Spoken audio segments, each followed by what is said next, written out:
Hello student, তোমরা যারা ক্যালকাটা ইউনিভার্সিটির আন্ডারে প্রথম সেমিস্টারের ছাত্রছাত্রী আছো, অর্থাৎ তোমরা নতুন কলেজে অ্যাডমিশন নিয়েছো এবং তোমাদের এডুকেশান অর্থাৎ শিক্ষাবিজ্ঞান সাবজেক্টটা পাস কোর্সে অর্থাৎ এমডিসি কোর্সে সিসি পেপার হিসাবে আছে, তোমাদের জন্য আজকে ক্লাস খুবই গুরুত্বপূর্ণ। আজকে ক্লাসে তোমাদের 100% কমনযোগ্য সাজেশান এবং সিলেবাস নিয়ে আলোচনা করব। তার আগে তোমাদের কোয়েশ্চেন প্যাটার্নটা একটু বলে দেব, অর্থাৎ কেমন নম্বরের প্রশ্ন তোমাদের পরীক্ষায় আসে। দেখো, তোমাদের সর্বোচ্চ বড় প্রশ্ন থাকবে 10 নম্বর, যেটা হচ্ছে 3টে প্রশ্নের অ্যান্সার করতে হবে। তার নিম্নে থাকবে 5 নম্বরের প্রশ্ন এবং তার নিম্নে থাকবে 2 নম্বরের প্রশ্ন। আজকের সাজেশানে তোমরা যেটা পাচ্ছ সেটা তোমাদের 3টে ইউনিট সিলেবাসে আছে। প্রতিটা ইউনিট অনুযায়ী অর্থাৎ অধ্যায় অনুযায়ী তোমরা 10 নম্বর এবং 5 নম্বরের প্রশ্নের সাজেশান দেখে নাও এবং সিলেবাসটা দেখে নাও। আমি স্ক্রিন এবারে তোমরা প্রথমে সাজেশান দেখো, তারপর সিলেবাস নিয়ে আলোচনা করব। 10 নম্বরের প্রশ্ন ইউনিট 1 থেকে মোস্ট ইম্পর্টেন্ট প্রশ্ন দেখো।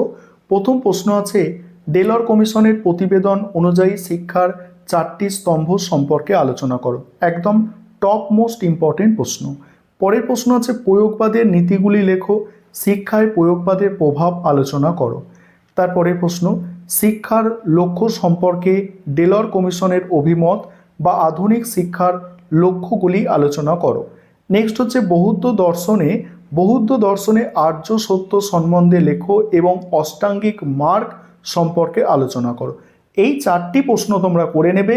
একটি 10 নম্বরের প্রশ্ন একদম নিশ্চিতভাবে কমন পাবে। তারপরে কি আছে, একটি এক্সট্রা প্রশ্ন দেওয়া আছে। প্রশ্নটা কি? প্রশ্নটা হচ্ছে, বৈদিক দর্শনের মূল বৈশিষ্ট্যগুলি কি কি, শিক্ষাক্ষেত্রে এর প্রভাব আলোচনা করো। তারপরে কি আছে, ইউনিট 2 থেকে দেখো, ইউনিট 2 থেকে প্রথম প্রশ্ন আছে, শিশুর বিকাশে বংশগতি এবং পরিবেশের প্রভাব আলোচনা করো। কি বললাম? শিশুর বিকাশে বংশগতি এবং পরিবেশের প্রভাব আলোচনা করো। তারপরের প্রশ্ন, সহ পাঠক্রমিক কার্যাবলীর সংজ্ঞা দাও। বিভিন্ন ধরনের সহ পাঠক্রমিক কার্যাবলীর সম্বন্ধে সংক্ষেপে আলোচনা করো। তারপরের প্রশ্ন আছে, পাঠক্রম বলতে কি বোঝো? বিভিন্ন ধরনের পাঠক্রম সম্পর্কে সংক্ষেপে আলোচনা করো। 4 নম্বর প্রশ্ন, প্রথা বহির্ভূত শিক্ষা বলতে কি বোঝো? প্রথাগত এবং অপ্রথাগত শিক্ষার মধ্যে পার্থক্য। এই যে 4টি প্রশ্ন, এই 4টি প্রশ্নের মধ্যে একটি প্রশ্ন তোমরা এখানেও আবার কমন পেয়ে যাচ্ছ এবং একটি এক্সট্রা প্রশ্ন আছে যে প্রথাগত, অপ্রথাগত এবং প্রথা বহির্ভূত শিক্ষা ব্যবস্থার তুলনামূলক আলোচনা করো। এবারে 3 নম্বর ইউনিট থেকে প্রথম প্রশ্ন হচ্ছে, খেলাভিত্তিক শিক্ষা বলতে কি বোঝো? কিন্ডারগার্টেন শিক্ষা পদ্ধতি সম্পর্কে সংক্ষেপে লেখো। তারপরে প্রশ্ন, মন্তেশ্বরী শিক্ষা ব্যবস্থার প্রধান বৈশিষ্ট্যগুলি আলোচনা করো এবং এই পদ্ধতির অসুবিধাগুলি লেখো। তারপরে কিন্ডারগার্টেন এবং মন্তেশ্বরী পদ্ধতির মধ্যে প্রভেদ আলোচনা করো। পরের প্রশ্ন হচ্ছে, শিক্ষার প্রকল্প পদ্ধতির বৈশিষ্ট্য আলোচনা করো এবং এর সুবিধা ও অসুবিধাগুলি লেখো। এবারে দেখো, এখানে এই যে তোমাদের 4টে প্রশ্ন, এই 4টি প্রশ্নের মধ্যে থেকে একটি প্রশ্ন নিশ্চিতভাবে তোমরা কমন পেয়ে যাবে। পরের প্রশ্ন আছে, প্রজেক্ট পদ্ধতি, এই পদ্ধতির বিভিন্ন স্তরগুলি সম্পর্কে বিস্তারিত আলোচনা করো।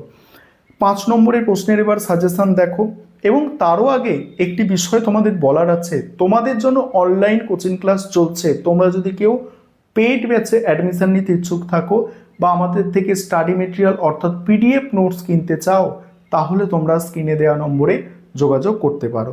এবারে এখানে দেখো 5 নম্বরের প্রশ্ন দেখে নাও। প্রথম প্রশ্ন আছে, শিক্ষার সংকীর্ণ অর্থ এবং ব্যাপক অর্থের মধ্যে পার্থক্যগুলি লেখো। তারপরে শিক্ষাক্ষেত্রে প্রকৃতিবাদের প্রভাব আলোচনা করো। নেক্সট আছে, সংখ্যা দর্শনের বৈশিষ্ট্যগুলি আলোচনা করো।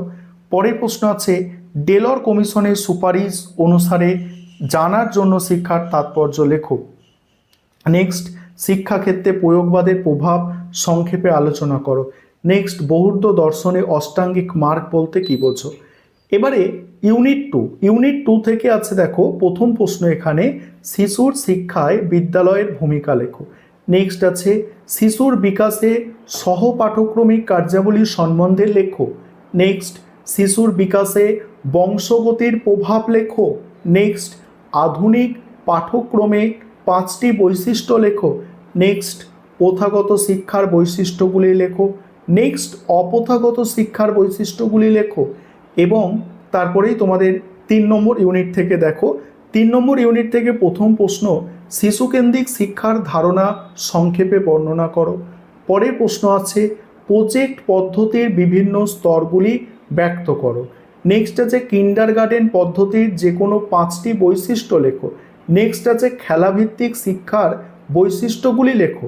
নেক্সট প্রজেক্ট পদ্ধতির 4টি গুণাবলী এবং লাস্টে হচ্ছে উপহার বা বৃত্তি, ঠিক আর কি। সিলেবাস হচ্ছে introduction and philosophical foundation of education, যেটাকে বাংলা করলে হয় শিক্ষার ভূমিকা এবং দার্শনিক ভিত্তি। এবং এখানে 2টি ভাষায় তোমাদের সিলেবাসটা দেয়া আছে। আমি খুব ধীরে ধীরে স্ক্রল করে যাচ্ছি, তোমরা দেখে নাও এবং কোনো অসুবিধা থাকলে অবশ্যই কমেন্টে তোমরা জানাতে পারো। এবং যারা আমাদের পেইড ব্যাচে অ্যাডমিশন নিতে ইচ্ছুক আছো বা আমাদের থেকে স্টাডি মেটেরিয়াল পারচেস করতে চাইছো, অবশ্যই তোমরা স্ক্রিনে দেওয়া নম্বরে যোগাযোগ করে নেবে।